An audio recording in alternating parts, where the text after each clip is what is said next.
Good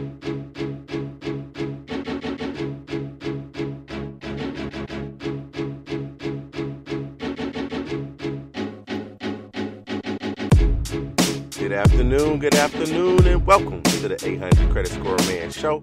I am your host, Kevin King. He is I, and I am him, the 800 Credit Score Man himself. And once again, thank each and every one of you for coming in and listening to the 800 Credit Score Man Show. I truly, truly appreciate it. So look, it's been a minute. It seems like it's been forever since I've been on the air. So, yep, I've been gone 3 weeks. I don't think in the history of the show it's ever been a 3-week period that there was not a show. But here's a couple of things were going on. So, one, I got a little sick. I was fine. I really was fine. Not in the hospital or anything like that. But it affected my voice.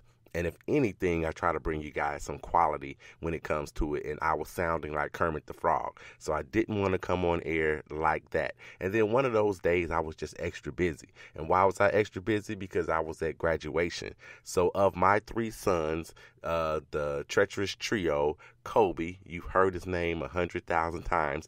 Kobe graduated on Mother's Day weekend, so that Saturday was his graduation from college. Yes, college. I know you guys don't think that I have a kid that's old or I'm that old at all, but yes, I have a college graduate. So Kobe, congratulations to you on your graduation. And yes, he got a job, y'all. So he's out there doing this thing, working. You guys check out the Chicago Sun-Times. Look at the sports section and look for Kobe. Kobe will be in there writing articles about what's going on in sports.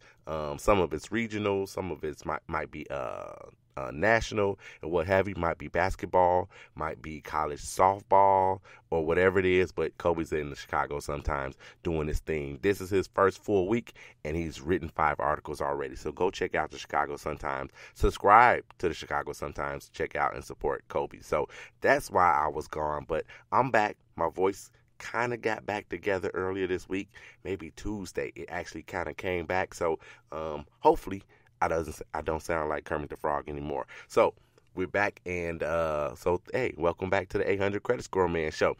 So a lot of stuff is going to be going on today. I'm going to talk to you guys about I'm going to talk specifically to graduates, and I'm going to give graduates, whether it is high school or college, I'm going to give you some tips on your credit, how to protect your credit, and then also how to make your score increase as well. So you stay tuned. Now, if you graduated eons ago, that doesn't mean that you don't listen, because I might drop a pearl here and there that you might not know about.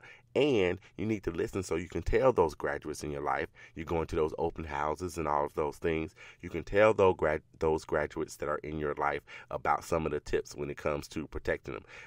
Oftentimes we all say, I wish somebody would have told me back in the day about this or that, and then I wouldn't have made those mistakes. So listen in so you can tell those graduates what's going on with their credit and how to protect their credit.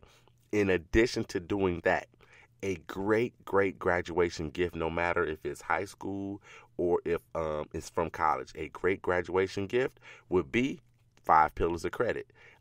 Anybody that is graduating from high school or college right now, they absolutely know how to download it. So you can actually purchase it for them and send it to them. So yes, it's on Amazon. So go to Amazon.com, put in 5 Pillars of Credit, and then you can actually purchase the ebook to let them know about their credit. You can purchase that. That would be a great graduation gift to keep them on the right track before anything goes awry when it comes to their credit. All right. So you guys do that. So we're going to do this. We're going to talk about these credit tips for graduates, whether college or high school today.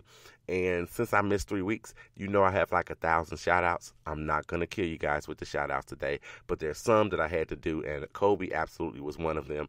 I've got to do this shout out. Dante Lamar Denson Jr. graduated a couple hours ago. So he graduated from high school a couple hours ago in Houston, Texas, and that is my great nephew. So I got to say congratulations to you, DJ. Congratulations, my man. And his birthday was since we were off too. So happy birthday to you. So he turned 19 and he graduated today. So congratulations to you, DJ. Kendall Owens graduated from college as well. So congratulations to you. Candy King graduated from college. And Candy's birthday is tomorrow. So happy birthday to you and congratulations on your graduation as well. Janelle Douglas, I think she actually celebrated her birthday. We might have talked about it already, but she also graduated from college. So Janelle Douglas, congratulations to you on your college graduation. And there's a whole bunch of other people I need to shout out, but we'll get to them later on in the show as well. So I miss Mother's Day. Happy belated Mother's Day to everybody. And it's Memorial Day weekend, so I want to say everybody be safe and secure out there, but have a great time this particular Mother's Day, this particular Memorial Day. So, college graduates, listen to me now and hear me later. Listen to me. It's going to save you a whole lot if you just stay on the right track when it comes to your credit. Don't have the pitfalls that a lot of us did. I certainly had pitfalls when it came to my credit. So if you listen and follow the things that I'm talking about today, then you'll be ahead of the game, way, way ahead of the game than most other people when it comes to your credit score, getting the things that you need and getting the things that you want when it comes to dealing with your credit. So, college graduates, one of the first things I want to say to you is know when your student loans kick in. So, some of you have some private loans. They may start as soon as you graduate. They may not give you that little grace period before you have to make a payment. So know when your student loans kick in. Make sure you know when that happens. Now, if you've got some government loans, they may give you that 6-month grace period, and then maybe it's not 6 months anymore. Maybe it's a year. Maybe it's 9 months. Maybe it's only 3 months. Whatever it is, you need to figure out when those student loans kick in. Now, they'll send you some paperwork, I'm sure. I'm sure they'll send you something. Some of them may still be using snail mail. That means it's coming through the post office. And some of them may send you emails. Check your email for that information so you know when you have to start paying them back. And then if you're going to be doing something else, like you're going on to graduate school or you don't have a job right now or what have you, and you need to defer it even further, then let them know. Contact them and let them know, because you do not want to start off on the wrong foot when it comes to your student loans. So make sure you contact any and everybody you need to. Now, I mentioned the snail mail part. They may be sending you something in snail mail.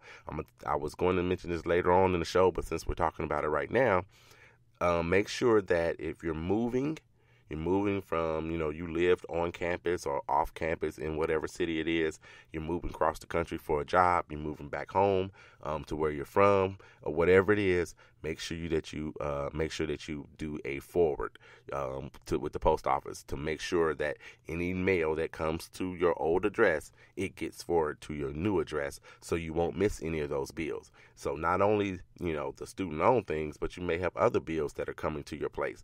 You might have the final electric bill from where you're moving out of, or you may have something that you typically use. You may already have a credit card if you were in college, and that's going to your current residence, but you're going to be moving. Make sure you file a forward so they can send that information to you, because saying to them later on that I didn't get it, after it's been 30, 60, 90 days, and then they finally track you down, saying that I did not get that, I moved, I haven't lived there in 3 months, is no excuse as far as the credit bureau or your creditors are concerned. So remember, one missed payment, yes, just one missed payment can drop your credit score anywhere from 30 to 100 points. And that's the last thing that you need, especially when you're starting off this new, fresh part of your life. So exciting. That's the last thing that you need. You may be fortunate enough to about to go buy you a new car or a new to you car, but then you get that hit on your credit report, then it's going to make it more difficult. Then you might have to get a cosigner. You got to go back to your parents and still deal with them financially in that regard. So what you want to do is make sure that you forward those things so you know when your bills are coming in and what you have to pay, what's owed, so you don't get that old electrical bill put on your credit, as a collection 5-6 months down the line, and it hurts your credit score. So, like I said, the very first thing, know when those student loans kick in, so when you're going to have to make those payments, if it's private or if it's through the government as well. So make sure you do that. Another thing that I need you guys to know about is to think strategically about what you're going to do with your money and what you can actually afford. So if you're fortunate enough to have a new job /career and it's more money that you've ever seen in your life, we have a tendency to think that we have more at the end of the day than we actually do. Sometimes we say we have more month at the end of our money. So sometimes that happens. So you got to think about some of the things. You got to budget in a little bit of the things that you may not have. So if you don't budget in things like how much the taxes are going to be coming out of your new check. You might get that new $50,000, $65,000 salary. What's that paycheck actually going to look like? Just because you ate 60 G's doesn't mean you're going to get a check for $5,000. You're not going to get that because you're going to have to pay some things out. You got to pay, for Medicare. You got to pay for Social Security. You got to pay the taxes and things of that nature. So it's not going to be what you think it will be. But most of you probably have already worked before, whether it was McDonald's or Starbucks or wherever it was. You probably worked and you've seen it before. But just know that there are going to be some additional things that might be coming out of your salary. So start to budget for those things. Wait and see what that's going to look like for you before you go out. So because you may have to, if you're moving across the country, like I said, you may have to go and get a new apartment, or you may need to get a new car. Maybe you've been somewhere where you've always taken public transportation because you were in a good spot like that, but now you move to a city that doesn't have such good public transportation. You may need to get a vehicle and things of that nature. So make sure that you know what's coming out of your check, how much that check is going to be on a monthly basis. Budget is not a bad word. It's not a four-letter word. So maybe you need to budget some things in there as well. And now if you don't need all of these things, you might happen to be moving back home or close to home or what have you. You don't necessarily need a new car. You have a car that your parents bought you 3-4 years ago or whatever it is, whatever the case is, then I'm going to ask you to take a beat, meaning pause for a second. Take a pause and consider the things that you wouldn't normally calculate when it comes to your budget. So you got to figure out, like what would your new utilities be, what the commute is going to be like for your new job or in your new area where you are, what gas will be. Commute, meaning you could be taking public transportation, you can be doing Ubers, whatever it is. If you're going to drive, what the gas is going to be like. Now you're going to be away from your home. You're probably not going to take a snack lunch, or maybe you will take a lunch in a brown paper bag. But how much food are you going to be spending for lunch? Is it $10? Is it $12? Do you work a place where you're getting $5 deals every day?